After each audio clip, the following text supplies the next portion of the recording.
here we've got a Sycamore plantanus. And then, so the way I really know this one is the bark. See, it looks like camouflage. So you can see that from a long distance. But then if you look up, and they're too high for me to grab, are these really big leaves. They look kind of maple-like because they're palmate. Kind of got the same serrations as a maple, but they're not as deeply lobed. So the lobes are less deep. And they're usually 5 lobes. It's kind of smaller one at the bottom. But really it's the bark that I would know this easily. Sycamore is one of the largest leaves in Michigan, if not the largest leaf in Michigan, at least native to Michigan. Now there's one other tree here on our list, and there's a bunch of them here. I just want you to know the genus here. This is the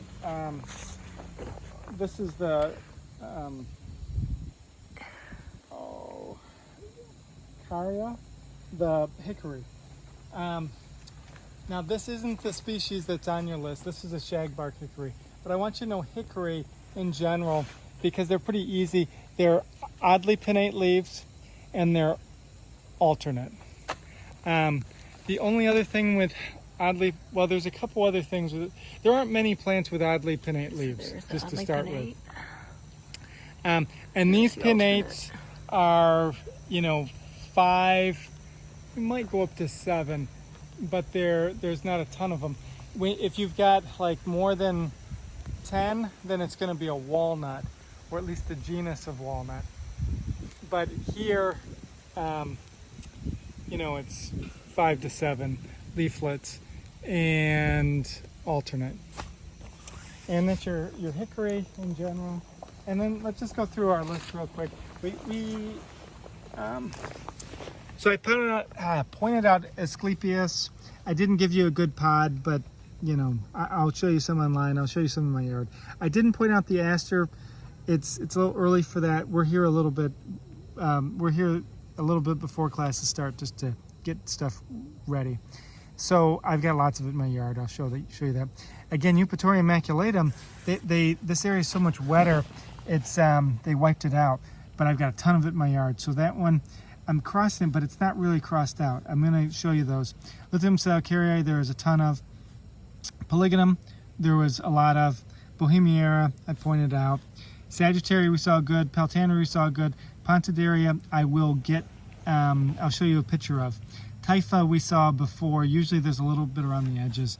I didn't point it out. Carex, I didn't point out. Carex is basically everywhere in the world. So if you're here on your own, you can probably find some. There's usually a little scirpus around the edge, but we saw that last week. So while these two aren't technically, I didn't point them out a minute ago, if you really scurry through here, you'll find them, and we already saw them, so there's no reason to cross them out. A little lower, Ceratophyllum, we saw. I didn't point out Myrophyllum. Again, I'll show you some pictures. That one's a real common one. And then we did see good Utricularia. I didn't point out the Nymphar. The water levels are so high, it's out deep, and I just didn't want to go there. We'll see these lots of places. We saw the Lemnaceae really well. So we saw the Lemna minor, Lemna trisulca, Spirodella, Wolffia, Elodea, and I did not point out the Potamogeton crispus. We'll see that lots of other places. We saw lots of Toxicodendron radicans. I did not point out the Cornus, which is annoying, or the Salix, but we did see lots of good Cephalanthus. They've been cutting the shrubs here. We did see silver maple, we did see the hickory, and we did see the sycamore. Okay, so that's our list.